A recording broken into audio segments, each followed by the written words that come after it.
Hey guys, Legendary Grimlock here, and today we're gonna discuss what if Hytherion was in Dinosaur King. Now, Hytherion is an extra-dimensional entity that consumes time and pretty much is a threat to the entirety of the Transformers Omniverse as a whole here.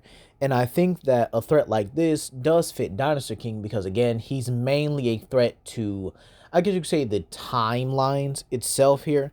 And again, Dinosaur King Season 2 was basically based about saving the entire timeline of their universe or their cosmology, with them also having alternate universes where dinosaurs are alive and stuff. And then going into season 3, there was supposed to be many things that were supposed to happen, such as the super dinosaurs and them having, just different dinosaurs in general, where the space pirates come back. They're led by Spectre's son or grandson, depending on the source, which apparently contradicts itself because the manga really can't even decide it itself here. But we're going to discuss not only how powerful each verse is, but just to take it from a narrative perspective. So without further ado, let's begin here. Starting off with Hytherion, he is known as a super dimensional being. All right, he exists on the alternity plane, which is basically a dimension or a plane that exists beyond the entirety of the Transformers multiverse, minus the realms of the primes. You see, each universe, or I should say each multiverse in the Transformers cosmology, is noted to be 17D to 22 spatial brand dimensions, meaning that each verse or each multiverse has a hyperversal cosmology. You also have the higher dimensions, which every brand or every universal stream has here. Keep in mind, again, universal streams are basically the entire continuity that Transformer resides in. The Armada continuity, or the Unicron trilogy, the Bayverse, the Nightverse, the whatchamacallit, the I'm trying to think, IDW continuity, right? These are all multiverses that have a hyperversal cosmology or a spatial brand cosmology. Hytherion is able to consume all of it. And when beings like Megatron, Skywarp, and Thundercracker pretty much got a hold of his powers here, they were able to eat and even sever entire timelines of the universal streams. And again, they were threatening to destroy the entire omniverse, putting Hytherion at a multiversal plus all the way to an outerversal, if not high outerversal level. Because again, he exists beyond multiple and multiple spatial 22 spatial brand cosmologies. All right. He also exists beyond a lot of these continuities here that have their own scaling, such as platonic scaling in dealing with platonic concepts, like them being outerversal because they transcend dimensions by their nature and stuff like that. You also have the sheer fact that Hytherion is noted to be a force of nature. Force of nature scaling in Transformers are noted to be extremely powerful, to the point where they're able to destroy space and time itself here. But again, they're also threat to the primes, which are again known to be platonic concepts. All right. This also includes higher dimensional planes or basically higher universal streams, right? That are meant to protect the entire multiverse or the entire omniverse as a whole here. And keep in mind, Transformers has other cosmologies as a part of it, such as the Cthulhu mythos and Dungeons and Dragons, which can both get into they both can get into the outerversal layers and stuff here. And each universe or each universal stream is infinite in size. One universe is infinite, all right? And they have infinite timelines attached to it, infinite possibilities, meaning that things like what ifs are canon. Things like what if Optimus Prime, was fused with Primus and stuff? What if Optimus Prime had this power? What if Megatron had this power? What if the Decepticons were good and the Autobots were evil? There's multiple possibilities for every universal stream, making each multiverse infinite in size. And Hytherion is again able to consume them like they're absolutely nothing. Hytherion really doesn't have too many hacks and abilities other than the sheer fact that he's able to consume entire timelines and the sheer fact that he is a super dimensional being. But Hytherion is kind of like this, he's just like a giant animal that just goes around eating timelines and stuff. And he's immune to a lot of hacks, like conceptual attacks here. But let's move on to Dinosaur King, all right? So Dinosaur King easily gets into the hyperversal levels of scaling here. This comes from, obviously, the super dinosaurs and the fact that the main six of Chomp, Ace, Paris, Terry, Tank, and Spiny are noted to be the strongest ones of this level. Plus with the whatchamacallit, I almost forgot. The Eorcarchira, or Goma's Eorcarchira, and Zeph's Therizinosaurus, with the Therizinosaurus being the strongest of that group because he's already a secret dinosaur that pretty much surpasses the levels of the spectral armor and element boosters. Keep in mind, this scaling comes from the Cosmos Stones. So the Cosmos Stones brought together were noted to be able to destroy all of time and space. And the dinosaurs scaled to this in their base form. The Dark Pterosaur, another being that the dinosaurs would scale to, is basically a being that could destroy all of time and space, meaning that he would have already surpassed the 5th dimensional level of the Cosmos Stones, putting him higher. And again, the sheer fact that he's able to destroy all of time and space puts him at a much higher level than a lot of these other dinosaurs. You see, in Dinosaur King, these dinosaurs are capable of warping reality to the point where they can bring themselves back to the prehistoric time period. You might say it's probably in a jungle area or something like that, but again, this is them warping reality to basically bring themselves back to those times. And again, the Dark Pterosaur is easily above that, as he's going to destroy all of time and space and rewrite all of history itself here, putting him at a much higher level. The dinosaurs in their element booster forms or their spectral armor forms would be able to not only damage the target pterosaur, but were able to essentially just break through him with a fusion move here. And then we have further confirmation in the mangas and stuff like that, where the dinosaurs were noted to be exponentially stronger in their super forms, meaning that they would have surpassed the element booster states, which are already beyond the Cosmos Stones, they would be actually beyond the Dark Pterosaur and beyond the Cosmos Stones, meaning that they would actually be in a much higher level. In terms of speed, I think it's pretty simple here for Dinosaur King, as you have the secret dinosaurs, and these guys are easily able to bend light-based attacks. They literally bend the light itself here. I mean, it's pretty simple here. And we'll also be adding the Eorcarchira, who is noted to be the strongest of this group here. It's only surpassed by the Therizinosaurus, which again is pretty noteworthy here, because again, the Therizinosaurus is a secret dinosaur that is way beyond the likes of these normal dinosaurs. All right, and we've actually seen how the secret dinosaurs with the likes of the spectral armor are strong enough to actually thrash around the main 6 dinosaurs repeatedly. Keep in mind that other dinosaurs are able to achieve the super-awakened forms as well.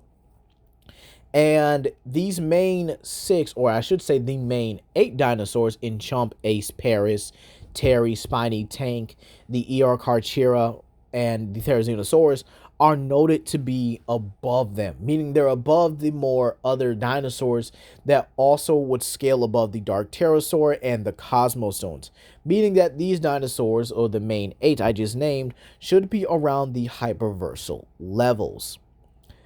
Whew, I think that was a mouthful, right? But again, they would be above a lot of these super dinosaurs, as, it's just pretty much kind of simple and self-explanatory at this point. The only dinosaurs that would actually be around their level are the Ketiosaurus, which was designed to actually help them train this superpower, and the Abelisaurus, which was also also pretty much made to help them train these powers. So without further ado, let's really talk about this. So I think it's pretty clear that from a versus perspective, Hytherion would absolutely demolish the Dinosaur King verse. I mean, he would eat it. It's nothing more than a snack to him. But again, what would we look at this from a narrative perspective? Because again, this is a what if after all, right? Now, the way I would have it is if the spectral space pirates discover Hytherion.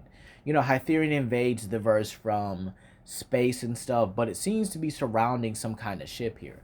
And this is where Sheer, Goma, and Fool's Cap all go to that ship specifically, and it's revealed to be Goma's ship. Now, you see, the reason why I would actually have Goma here is because, again, he is one of the more threatening members of the Spectral Space Pirates, wanting to conquer and remake all the time in space, like his father or grandfather Spectre. And the way I would have it is that he's just way more dangerous than Spectre in general. He's just him, you know? He's just that more dangerous and that more powerful. And he would prove it by actually stating that the dinosaurs can be enhanced by using Hytherion. He would absorb the baryonyx card he has within him, and it would pop out to be a super baryonyx. Now, with the Spectral Space Pirates now seeing this and seeing that they would actually have an army of dinosaurs and they know where to look here, this would then lead them to going back in time and going back to the age of the dinosaurs. Instead, we would actually see the dinosaurs looking up to not see a meteor, but Hytherion coming in and consuming their time zone, their time period. Because remember, the dinosaurs, yeah, they do go extinct and stuff, but again, they just, they have all of this. They can live out peacefully. Kind of weird because Rex, does that mean Rex actually dies? Dang, that's crazy. Rex actually gets like wiped out in the end, if that's still how it goes here. But again, it is what it is. But I would actually have the Alpha Gang and Dr. Z, who would actually be with his Therizinosaurus, confront the Spectral Space Pirates. Considering the fact that everyone is a lot stronger here and Zev still has his Cryolophosaurus, I don't think the match or the fight would actually go too differently here. Except Zev probably makes quick work of whatever dinosaur he's fighting until Goma reveals the Super Baryonyx. Now, while the Super Baryonyx is thrashing the likes of Terry, Spiny, Tank, and etc., I would actually have a moment where Rod and Laura are actually just looking up with Helga and whatever the other robot guy's name is. And it's just the sheer fact that the dinosaurs are being pulled in and simply absorbed by Hytherion for some reason. They don't know why it's happening. They don't know how it's happening. They just know that the dinosaurs are being taken in by Hytherion for some reason. And it's, in all honesty, it's bad. They see the dinosaurs just turning into their respective energies and just disappearing. It's just like they can't do anything to them. They can't help them. They all feel helpless here. Now back to the battle itself here. Both Ace and Terry, along with the rest of the dinosaurs that have their element boosters, are trying their best, but they're failing. As a matter of fact, I'll probably have Rod and Laura take over Chump and Paris for a little bit, as honestly, I think it would just feel right. It's the only, possible way that it could honestly work here. And the thing about it is, it's just a one-sided beating at this point. Ace and Terry both try their, matter of fact, the entire team tries a fusion move of their ultimates: Ultimate Thunder, Ultimate Wind, Fire, Water, Earth, alright, Leaf. They try all these things, and Zeth even adds a Blizzard Smash from his Cryolophosaurus, but it does nothing to this super dinosaur. They can't do anything. And this is also where I would actually have Dr. Z fight against Goma and his ER Karchira. But when the Therizinosaurus decides to get the upper hand over Goma's ER Karchira, he activates the Omega Armor and decimates the Therizinosaurus. However, considering how I would have Goma kind of just be, really ruthless in this one, I would actually have him just kill Dr. Z. Yeah, I would probably have like the first death here. You might say that I have that for a lot of my what ifs, especially my How to Train Dragons what ifs, because I usually kill Fish Legs, because again, it's not because I don't like him as a character. It's kind of because in these like realistic or more, I guess you could say, serious scenarios, he would die because he has the slowest dragon. He would also get eaten because he has the slowest dragon. And again, it's just more of a realistic outcome here. You see, with this kind of scenario here, it brings stakes. You have a being that can consume entire timelines. And again, Hytherion would be getting close to consuming the entire timeline at this point here. And the others would have no choice to retreat here. And now, at the sheer fact that Dr. Z is dead and this new person in charge of the Spectral Space Pirates really doesn't care about anyone except just him and his dinosaurs. And realizing that they have to leave, Zeth actually saves the Therizinosaurus and tells it to come with him. That he'll make it stronger in order to get his revenge. And again, having no other choice, the Therizinosaurus would pretty much just mournfully walk off, but still would give a stare to the Irakarchira in that he's going to get his revenge. The rest of the story kind of plays out and is pretty self-explanatory. The D team reunites with both Chomp and Paris, getting back to their original owners, and them pretty much just having a warm, heartfelt reunion. However, they would still mourn the loss of, Dr. Z, as in some cases to Zeth, and the rest of the Alpha Gang, that's still their father. I mean, they would have to mourn him. Then the Spectral Space Pirates arrive, and Zeth decides to hold them off with the Cryolophosaurus and the Therizinosaurus, who is still a little bit pissed off that his father got killed. But again, it's they wind up doing battle against the Spectral Space Pirates again. Goma shows up with his Super Therizinosaurus here, and they wind up winning by a combination of using the Cosmos Stones to BFR Hytherion with a Dark Pterosaur. I think that would be the best way to go.